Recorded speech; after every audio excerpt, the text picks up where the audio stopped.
Alors les jeunes accompagnés, que ce soit dans le cadre de la protection de l'enfance, de la protection judiciaire de la jeunesse ou même des mineurs non accompagnés, sont au centre de l'actualité, parfois pour dénoncer des actes de délinquance, parfois pour souligner un défaut de protection. Alors quels sont les grands chantiers pour permettre à ces jeunes de préparer leur avenir dans les meilleures conditions? Comment mieux soutenir les professionnels qui les accompagnent? Pour évoquer cette passionnante thématique, j'accueille sur ce plateau Flore Capelier, donc directrice de l'Observatoire national de la protection de l'enfance. Merci beaucoup d'être à nos côtés. Et Pauline Spinas-Bédon, directrice de la MEC Saint-Jean à Sannois dans le Val d'Oise, un établissement des apprentis d'Auteuil, une nouvelle fois. Flore Capelier, première question. On l'a vu, alors on a en tête, puisque ça a beaucoup bousculé le secteur, ce fameux reportage de zone interdite qui n'a pas été vraiment pas été bien vécu par les acteurs du secteur. On a l'impression que médiatiquement, en tout cas, le secteur de la protection de l'enfance de l'enfance est toujours un peu au centre de polémiques. Quelle est la situation réelle des jeunes accompagnés? Voilà. Est-ce que ça mérite de rappeler un certain nombre de réalités aussi? Voilà. À l'Observatoire national de protection de l'enfance, on cherche justement à faire ce travail, à la fois d'une meilleure connaissance quantitative du nombre d'enfants accompagnés au titre de l'aide sociale à l'enfance, et aussi sur le plan qualitatif, de mieux connaître les problématiques et l'état des connaissances pour dépasser justement les polémiques et mieux comprendre les besoins de ces enfants. Au 31 décembre 2020, c'est 340 000 mineurs et jeunes majeurs qui sont accompagnés au titre de l'aide sociale à l'enfance. Ça fait à peu près 2% si on le ramène à la population des enfants de moins de 18 ans. Et on se dit qu'il faut absolument qu'on puisse mieux connaître les parcours en protection de l'enfance, parce que si on connaissait mieux les parcours et donc les chiffres en flux et plus au 31 décembre de chaque année, on serait sûrement à des chiffres beaucoup plus importants dans la population enfantine de mineurs qui ont connu au moins une mesure de milieu ouvert ou d'accueil dans le champ de la protection de l'enfance. Ça permettrait aussi éventuellement de donner à voir toutes ces situations positives qui finissent par un retour en famille ou par une insertion sociale et professionnelle réussie. Parce qu'il faut rappeler qu'il peut y avoir des mesures très courtes et qui finissent par un retour en famille qui se passe dans de très bonnes conditions. Hein. On est d'accord sur ça. Oui, et que de même plus largement, le droit prévoit que l'aide sociale à l'enfance et l'assistance éducative, donc les mesures prononcées par les juges des enfants, sont par principe provisoires. Ce qui n'empêche pas d'ailleurs des placements sur le temps long. On travaille aussi à l'ONPE sur la situation de ces enfants qui vont rester confiés de très longtemps. De très jeunes jusqu'à la majorité. La majorité. D'accord, ok. Et sur la question de l'accompagnement jeunes majeurs, peut-être pour finir, c'est à peu près 32 000 jeunes majeurs, donc de 18 à 21 ans, qui sont suivis par les services départementaux de l'aide sociale à l'enfance. Et un chiffre intéressant, c'est que cette donnée est plutôt en augmentation, et de plus de 30% entre 2019 et 2020, ce qui est quand même considérable, et ce qui va dans le sens d'encourager ces mesures. On a entendu dans le droit commun à l'instant toutes les difficultés des politiques publiques dans ce champ. Et là, il y a quand même un certain nombre de recherches en France sur des études de cohorte qui montrent l'efficacité de ces accompagnements quand ils sont poursuivis jusqu'à 21 ans, voire quand ils sont poursuivis au-delà, puisqu'il y a des départements qui mettent en place des actions facultatives avec des bourses et autres jusqu'à 25 ans. Et on sait aujourd'hui qu'il y a un décrochage entre les enfants en population générale qui quittent de plus en plus tard le domicile familial et les enfants de l'aide sociale à l'enfance qui n'ont pas cette chance, mais qui ont besoin aussi qu'on les pousse et qu'on les investisse dans les projets qui sont les leurs pour s'insérer durablement dans la société. Et qu'on les accompagne peut-être plus longtemps, comme la moyenne générale des jeunes. Ok, très bien. Alors, Pauline, moi vous êtes directrice de MEX, donc je sais que les MEX font un travail formidable. On connaît bien notamment les apprentis d'Auteuil. Justement, par rapport à cette question peut-être initiale que médiatiquement la protection de l'enfance soit toujours présentée d'une façon un petit peu polémique sous l'angle des problèmes rencontrés, etc. Comment vous réagissez, vu de votre établissement et vu de toute l'action que vous donnez aux côtés de vos équipes et des jeunes, bien sûr? Alors, sans vouloir donner d'image idyllique, je pense qu'il n'y a pas une journée où j'ai pas quelque chose qui se passe et qui me dit voilà, on a besoin d'être là, ce qu'on fait a du sens et ça vaut le coup. Et je pense qu'à peu près chaque semaine, on a des anciens qui viennent nous voir quelques années après ou très longtemps après. Il y a encore 2 jours, un ancien qu'on n'avait pas vu pendant 5 ans.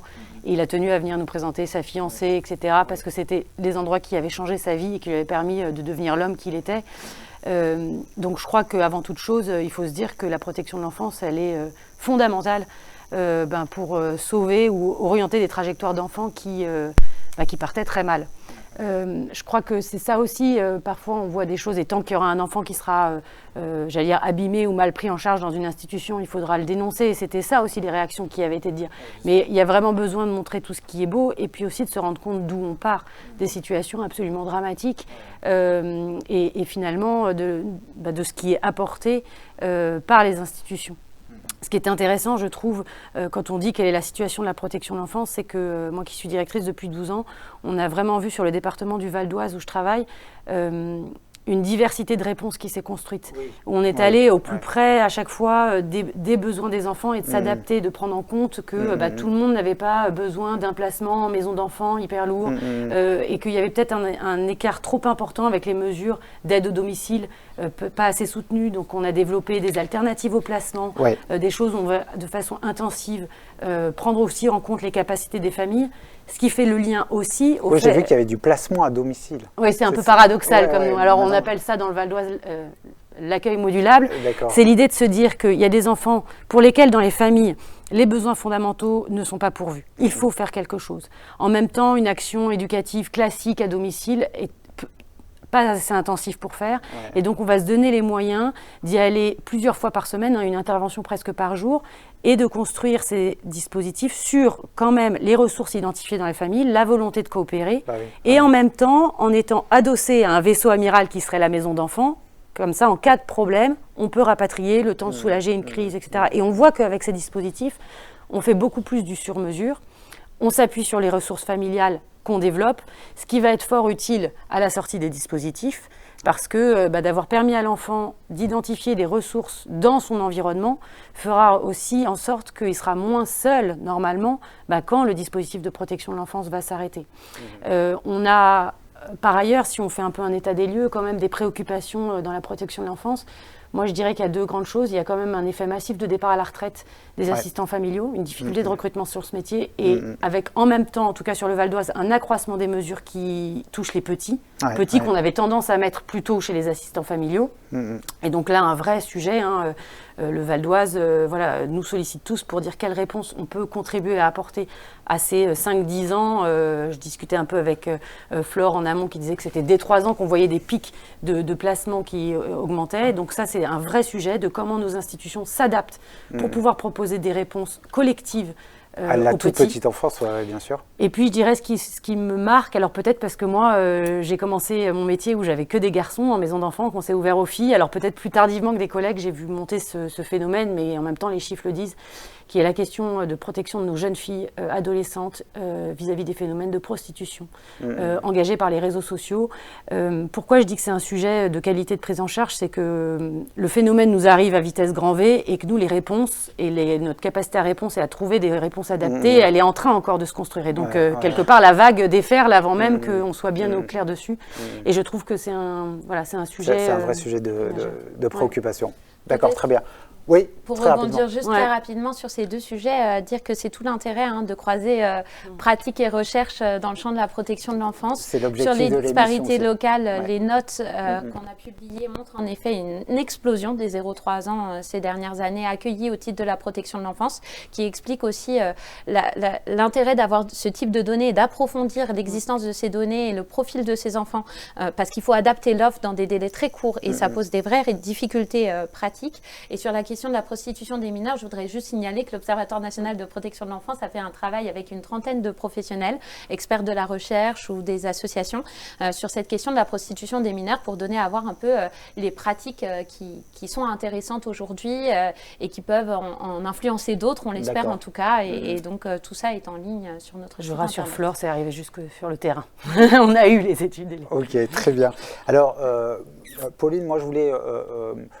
poursuivre peut-être, puisque vous avez évoqué effectivement des thématiques, en tout cas des publics et des thématiques un peu émergentes dont il faudrait se préoccuper. Est-ce que plus généralement, il y a des choses aussi à repenser pour améliorer l'accompagnement dans le cadre de la protection de l'enfance? Alors moi j'ai des thématiques en tête, il y a effectivement le renforcement des moyens, mais cette question de l'attractivité des métiers, peut-être ça on le verra un petit peu plus tard, mais peut-être il y a la question de la gouvernance. Voilà, qu'est-ce que vous avez quels seraient les grands thèmes qu'on viendrait d'explorer justement pour améliorer cet accompagnement en protection de l'enfance? Alors je dirais qu'il faut se souvenir et garder en tête en permanence, au-delà sur la question des moyens, mais tout ça se recoupe, qu'on est sur des métiers de la relation. Donc c'est des métiers de rencontre et donc l'enjeu majeur, c'est de mettre en face de ces jeunes et en proximité directe des adultes qui sont capables de faire référence et de conduire le jeune vers une trajectoire de réussite, de résilience, etc. Donc je dirais dans un contexte, et on en reviendra un peu, où on a parfois du mal à trouver des candidats. Oui, ça on va y venir. Ouais. Et ben, il y a un effort majeur d'accompagnement et de formation de ces professionnels et dans un contexte où quand même, hein, on le dit sur les 0-3 ans, on n'est pas placé quand on a 0-3 ans, quand il y a une petite difficulté. C'est que souvent, il y a du coup des faits graves, du traumatisme important. Ouais. Et donc des situations encore plus catastrophiques à gérer. Et avec du traumatisme qui va avoir un impact sur tout le développement de l'enfant. Et donc, de s'étayer. Et vous voyez, moi qui ai une MEX qui existe depuis très longtemps, on s'est aperçu qu'on avait vraiment besoin d'apporter des outils de décodage du traumatisme, de la façon dont le traumatisme infantile influençait des comportements adolescents plusieurs années plus tard, de s'étayer en professionnel de soins. Et donc ça, c'est quelque part c'est de la spécialisation, tout en gardant en tête que malgré tout, ce sont des adolescents en développement et qu'il faut accompagner sur une vie quotidienne. Et cette capacité. Donc il faut toujours jongler dans les permanences et sur lesquelles on disait les reportages qu'il peut y avoir en maison d'enfants, mais en même temps, l'adolescence, c'est le moment de l'ébullition, d'enfants qui sont très abîmés. Donc il se passe des choses dans les établissements. La question, c'est comment on les traite, comment on les regarde, comment on fait de la prévention, comment on en tire des leçons après ça.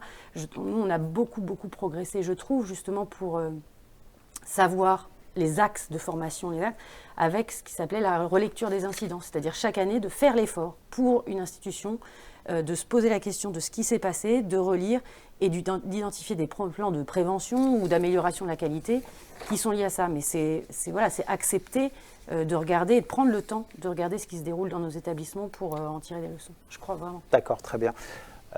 Pauline a évoqué effectivement cette question de la formation, peut-être aussi de l'analyse des pratiques, de comment on analyse les pratiques professionnelles. Est-ce que vous voyez, d'autres grandes pistes de progression justement dans le cadre de l'accompagnement, dans le cadre de la protection de l'enfance ?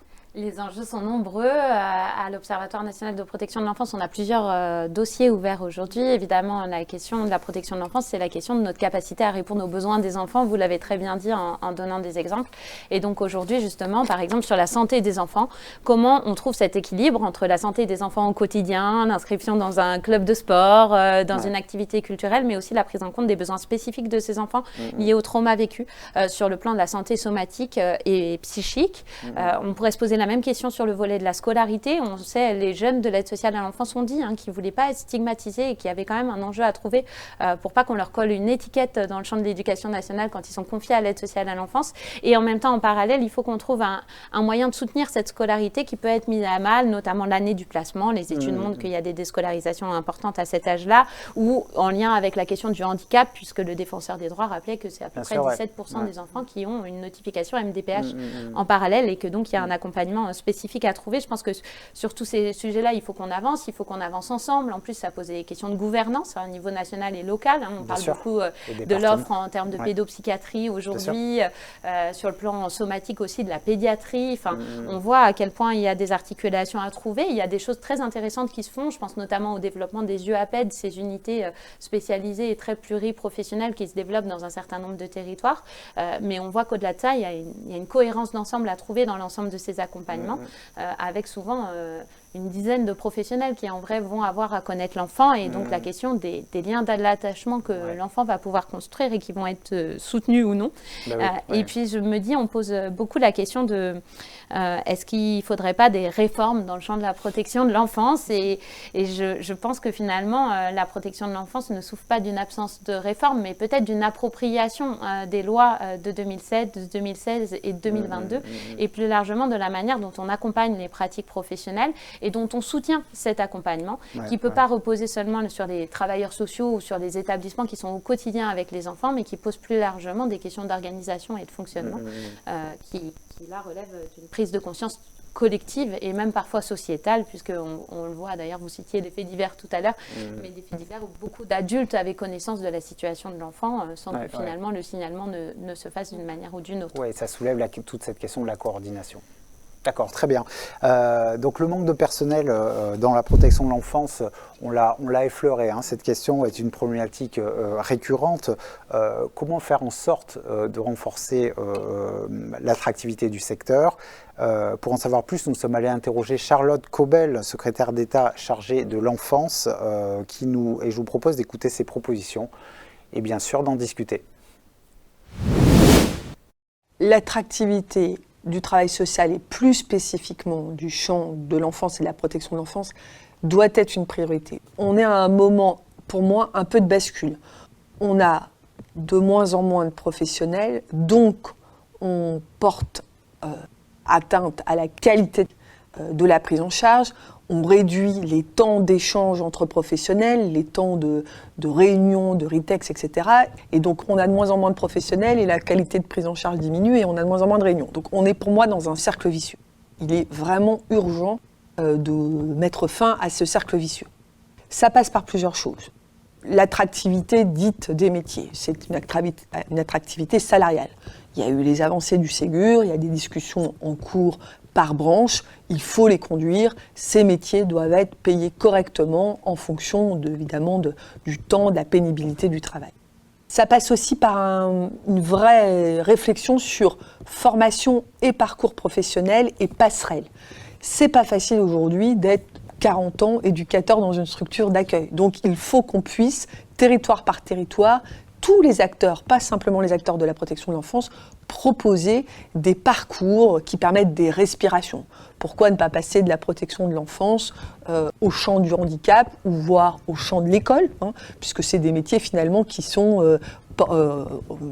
accompagnent les enfants, qui peuvent avoir des difficultés différentes ou des forces différentes. Les métiers de l'animation, etc. On doit être capable par territoire de renforcer les parcours professionnels avec d'ailleurs une progression, si les gens le souhaitent, de responsabilité. Il faut bien sûr améliorer la qualité de vie au travail. Ça passe par des établissements et des services bien tenus, parfois mieux contrôlés, parce que les professionnels sont en demande qu'il y ait plus de contrôle. Ça passe par des accompagnements d'équipe quand il y a des difficultés et quand il y a des drames. Parfois, moi, je suis toujours un peu surprise quand il y a des drames très forts dans des structures, qu'il n'y ait pas plus d'accompagnement d'équipe. Voilà, ça passe évidemment aussi par la réflexion, c'est quoi aujourd'hui être éducateur ou cadre dans ces secteurs-là, et donc par une réflexion sur le placement, le milieu ouvert. Beaucoup d'axes pour travailler l'attractivité de chacun, mais aussi le sens de ce métier. C'est ma priorité.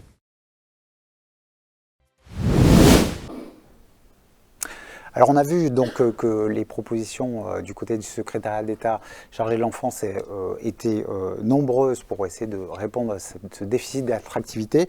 Flore Capelier, qu'est-ce qu'on peut dire justement des propositions de la secrétaire d'État et peut-être plus globalement, comment est-ce qu'on peut faire pour essayer de régler ce problème vraiment de plus en plus récurrent.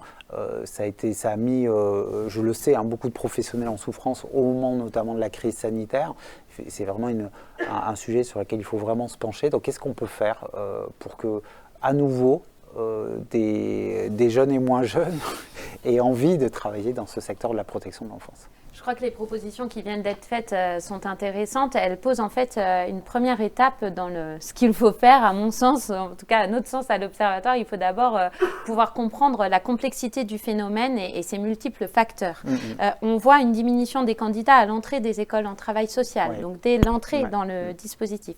On sait qu'il y a des enjeux aussi sur la formation continue, l'analyse des pratiques. On est ravis quand ça a lieu, mais on voit aussi que sur les territoires, parfois, ça a du mal à se mettre en place. Nous, on est en contact à l'Observatoire, à la fois avec les départements et le réseau des observatoires départementaux, mais aussi avec les grosses associations de protection de l'enfance, et vous pourrez en témoigner peut-être, mais on s'interroge de manière transversale et un peu à tous les niveaux de la chaîne sur comment agir.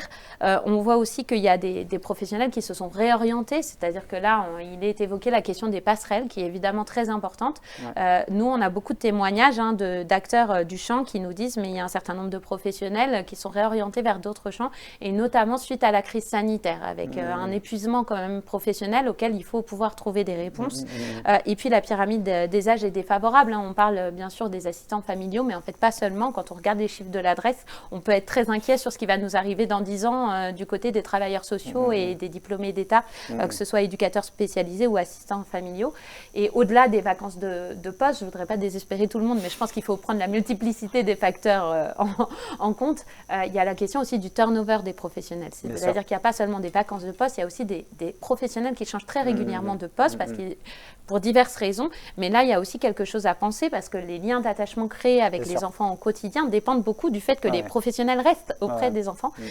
Donc, il y a tout... Oui, c'est le fameux point de référence aussi qui doit être très utile pour les jeunes et qui est particulièrement utile en matière de protection de l'enfant. Oui, et là, du coup, si on ne l'a pas, il y a quand même un cercle vicieux qui s'instaure parce que pour assurer les enfants, il faut qu'ils aient ce lien d'attachement. Et si ce lien d'attachement n'est pas permis par nos organisations et fonctionnements de manière générale, sans mettre la responsabilité, il y a des enjeux.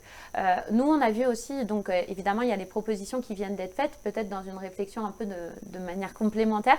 On voit aussi qu'il se développe sur certains territoires des réflexions collectives partagées sur le sens de l'accompagnement et aussi sur le qui fait quoi en protection de l'enfance, entre le travailleur social, le cadre, le juge des enfants, le psychologue qui va suivre l'enfant, l'institutrice qui va le voir constamment à l'école, et comment on articule cet enjeu au niveau local et puis au niveau national. Et donc, je pense qu'il faut qu'on arrive collectivement à porter ces grands enjeux ensemble et à les porter autour du sens et de la qualité des accompagnements, en plus, bien évidemment, de la question de la revalorisation de ce travail et du faire connaître ce travail au plus grand nombre, puisque ça marche dans les deux sens. La secrétaire d'État parlait de la question des parcours et des possibilités de passerelles pour les professionnels du travail social, mais on pourrait aussi imaginer des professionnels, des infirmières, puéricultrices, autres, qui aient envie de venir travailler dans le champ de la protection de l'enfance et à qui on facilite dans une deuxième carrière cet accès aux établissements de la protection de l'enfance.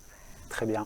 Pauline, vous êtes au cœur du réacteur au sein du NIMEX. Et puis, j'embraye sur cette mécanique de gens qui ont eu des premières parties de carrière dans d'autres champs. Ouais. Et finalement, on est quand même dans une société avec de la recherche de sens, de l'engagement, etc. Et du coup, moi-même qui suis issue justement du secteur privé, en fait, peut-être que les gens plus facilement me contactent, mais il y a quand même un certain nombre de gens qui ont eu une première partie dans complètement autre chose et qui sont attirés par ça.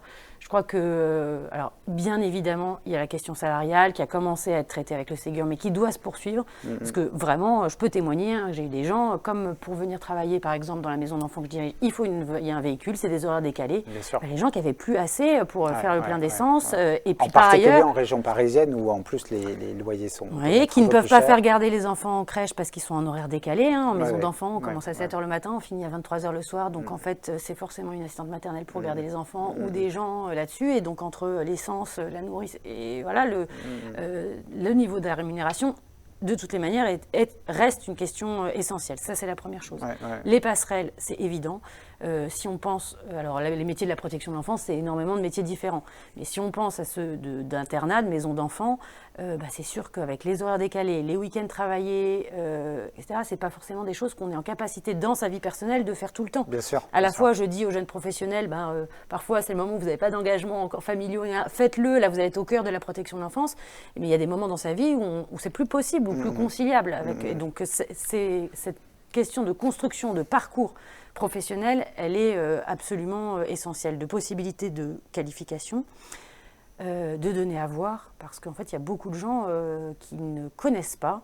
Alors, c'est vrai, à part vis-à-vis en regardant des reportages sordides, je ne suis pas sûre que ça motive, mais le venez et voyez, moi j'essaye sur l'établissement, de façon très concrète, d'avoir un établissement le plus ouvert possible. Un, parce que ça montre qu'il n'y a rien à cacher, ça c'est toujours important. Deux, ça fait rentrer la société civile auprès des jeunes et ça leur fait plus on rencontre de gens, plus on a d'idées. Et puis, ça permet de diffuser une image, le venez et voyez, il marche bien, parce que ce qu'on peut dire, c'est que nous, par exemple, on a un département qui a été assez volontariste pour aider les établissements sur cette crise de l'emploi en ouvrant des postes d'apprentissage ou de stage long. Globalement, quand ces étudiants viennent découvrir la protection de l'enfance, viennent en contrat d'apprentissage ou en stage long, ils sont fidèles et ils ont envie de continuer. Pourquoi ? Parce que c'est quand même dans des métiers où aujourd'hui on cherche à trouver du sens, c'est des métiers où très concrètement on voit l'impact qu'on a sur la vie de petites âmes, des populations les plus fragiles. Et donc c'est quand même à la fois extrêmement éprouvant, donc il faut accepter de mettre de sa personne, Mais c'est très, aussi très riche. extrêmement gratifiant. Ouais, tout à fait. Voilà, Ouais. et quand même, il n'y a pas une journée, encore une fois, où on n'a pas un retour qui se dise, voilà, ça vaut le coup et ça a du sens de m'être levé ce matin. Donc oui, c'est difficile, c'est éprouvant, et en même temps, je pense que dans les aspirations de tout à chacun, là, on a un impact sur la société direct. Ouais, qui est très, très important. D'accord, très bien. On va prendre une autre question internaute, cette fois-ci une question de Lucas, question assez globale. Les droits de l'enfant sont nombreux, mais il existe tout de même un décalage entre ces droits et la pratique. Comment réduire cet écart? Alors, peut-être Pauline, sur cette question, puisque en fait, on l'a assez peu évoqué, la question du droit et de l'effectivité des droits. Est-ce qu'il y a un problème justement de droits édictés, de droits qui ne sont pas forcément appliqués en matière de protection de l'enfance? Et si c'est le cas, comment est-ce qu'on peut réduire, comment on peut atténuer ce phénomène-là? Alors sur le terrain, je ne vois pas de choses majeures. En revanche, je crois que le premier droit, c'est celui d'être protégé et que s'exercent les mesures qu'ils ont décidées pour moi. Ouais. Et donc je pense que là où il faut se battre, c'est d'adapter en permanence nos outils et nos réponses et nos dispositifs. C'est beaucoup un rôle des départements pour réduire ces files d'attente sur l'attente des mesures, pour que les mesures soient effectives. Parce que si j'ai le droit de voir mon père ou ma mère en visite médiatisée... c'est pas normal d'attendre 6 mois. Oui, exactement. Alors pas normal. Après, voilà, c'est les troupes. C'est pas normal quand on a prononcé un accueil modulable ou voilà, telle ou telle chose, ou d'ouvrir mes droits, entre les juges des enfants, où parfois il y a plus d'1 mois pour qu'on ait les décisions qui ont été prononcées parce que en fait, les tribunaux sont encore gelés. Encore une fois, c'est la faute de personne, mais c'est comment le système se rend compte qu'il y a des délais où 1 mois dans la vie d'un enfant, ça compte. 3 mois, c'est long. Voilà. C'est pas des chiffres et des papiers là-dessus, et que quand on attend de revoir son père ou sa mère, c'est des choses importantes. Je crois qu'une des choses sur lesquelles on s'attelle beaucoup à apporter des réponses, c'est le droit de vivre avec ses frères et sœurs, si c'est pertinent. Donc il y a des textes qui bougent en ce sens, et des départements aussi qui bougent en ce sens. Vous voyez, moi qui accueillais des adolescents, non seulement il y a un besoin d'accueillir des plus petits parce qu'il y a plus de mesures, mais quand on a travaillé le projet avec les équipes, en disant alors si finalement on bouge, pour tout le monde ça fait sens. Enfin, on va pouvoir, quand il y a le petit frère ou la petite sœur qui a 5-6 ans, il va pouvoir ne pas être séparé. Donc je pense que, en effet, il faut être attentif à déjà communiquer auprès des enfants sur ces droits-là. Parce que alors c'est pas seulement l'afficher sur nos jolis tableaux en liège, c'est comment en fait régulièrement on fait les choses, comment on est ouvert. Récemment, nous on a proposé aux jeunes de participer à une consultation qui était organisée par la Défenseure des droits sur le droit à la vie privée en maison d'enfants, mais en fait comment on leur donne accès à s'exprimer à ça, comment du coup nous institutions on est prêts à entendre leurs réponses sans filtre, voilà, et comment on fait que les jeunes apprentis d'Auteuil, on dit le penser et agir ensemble, mais en fait ont des espaces de parole qui soient pris en compte, diffusés. Et je crois que c'est comme ça qu'on aura et les alertes sur le non-respect et aussi les solutions qui sont apportées par eux. Donc c'est tout ce qui tourne autour des conseils de la vie sociale, le droit à la parole. Et puis je crois quelque chose de très simple aussi, parce que ça c'est tout ce qui est institutionnalisé. Alors on a la réunion, machin, etc. Je crois qu'il y a des styles de management qui sont préconisés et d'avoir une proximité non seulement des éducateurs, des chefs de service, mais aussi des directeurs. En fait, cette politique de la porte ouverte où en fait on va se servir de tous les interstices et de tous les moments qui peuvent être des moments où l'enfant a besoin de déposer quelque chose et de multiplier ces espaces. C'est encore un facteur, pour moi, essentiel de repérage de ce qui ne serait pas respecté dans les droits de l'enfant et de mise au travail. D'accord, très bien. Fleur, justement, sur cette... Je ne vais pas répéter tout ce qui vient d'être dit, oui, et qui est évidemment très juste. Ouais, peut-être dire que sur la question de la participation collective des enfants, on voit quand même que ces initiatives se développent sur le terrain, qu'elles sont très intéressantes, et on publiera, nous, en 2023, un document sur la participation collective des enfants. Elle est au niveau de l'institution, du conseil de vie sociale ou de l'établissement. Elle peut être aussi à un niveau plus politique au sein des observatoires départementaux de protection de l'enfance, et elle pose plus largement la question de la participation individuelle. Et pour que les enfants participent, il faut encore qu'ils aient une habitude de recueil de leurs paroles, de respect de leurs droits, etc. Et d'information sur ce qu'est leurs droits. Et donc, il y a un certain nombre de recherches sur le sujet qui, je pense, sont éclairantes aussi pour les pratiques professionnelles au quotidien. Et peut-être plus largement, pour revenir sur la question de l'internaute qui est posée. C'est comme ça qu'on a un peu conclu la note qu'on a publiée sur la loi du 7 février 2022, en se disant qu'il y avait en effet un écart croissant entre le droit et les pratiques, dans le sens où le droit de la protection de l'enfance s'étoffe énormément. La loi du 7 février 2022, juste après la loi du 21 février 2022 sur l'adoption, mais qui est en lien et qui étoffe beaucoup le Code de l'action sociale et des familles et le Code civil, et puis une quarantaine de décrets d'application, rien qu'avec ces deux textes, sans compter les lois récentes, et sans compter non plus la question des stratégies, la stratégie pauvreté, la stratégie sur la prostitution des mineurs, de lutte contre la prostitution des mineurs, sur l'enfance. On attend une nouvelle stratégie, mais celle 2018-2022 court toujours et contient un certain nombre de dispositions. Et ça pose finalement la question du sens des normes produites et de ce qu'on poursuit vraiment dans le champ de la protection de l'enfance quand on agit. Et ça fait, je crois, bien le lien avec ce qu'on a dit avant sur la question de l'attractivité du secteur ou la question de ce qu'est la protection de l'enfance aujourd'hui, de se mettre d'accord sur ce qui aujourd'hui est important à souligner dans le droit comme des objectifs guidant les pratiques professionnelles.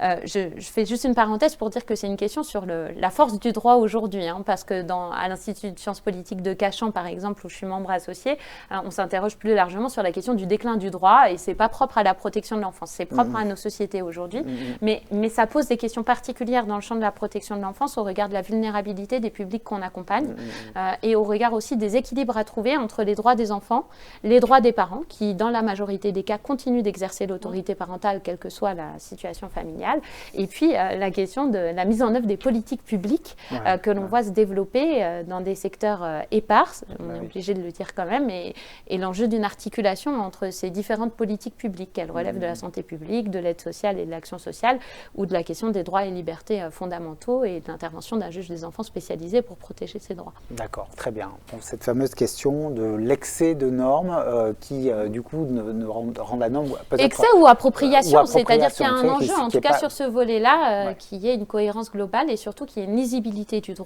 pour qu'on sache les objectifs qu'on poursuit et qu'on les partage collectivement. Et que tous les acteurs puissent s'en saisir. Très bien. Et qui va peut-être avec la question aussi du contrôle intelligent, c'est-à-dire du contrôle qui accompagne. Je pense qu'il est essentiel, on protège ce que la nation a de plus vulnérable, les enfants, donc il est essentiel qu'on soit ultra contrôlé.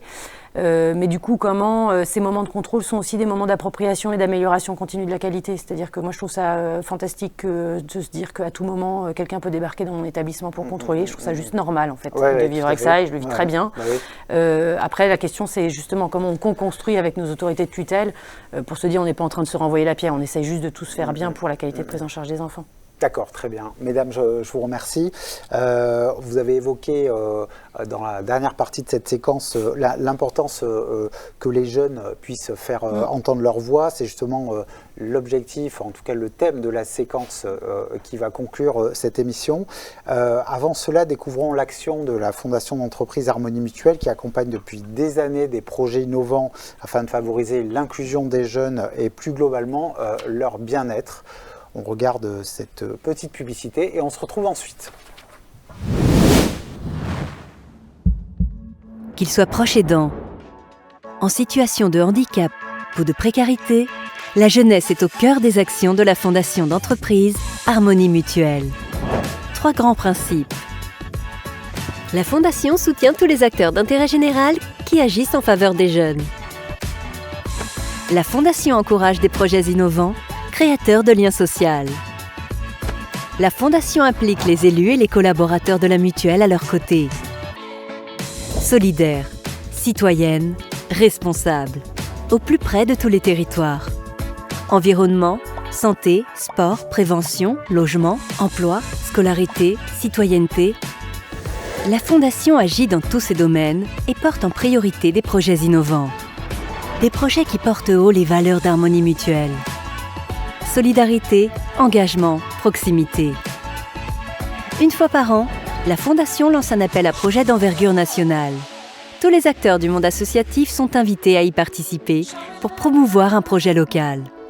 Actrice de solidarité, créatrice de liens sociaux, éthique et transparente dans son fonctionnement. En mettant les jeunes au cœur de ses actions, la Fondation d'entreprise Harmonie Mutuelle s'engage pour une société plus citoyenne, plus responsable, plus inclusive. Harmonie Mutuelle, avançons collectif.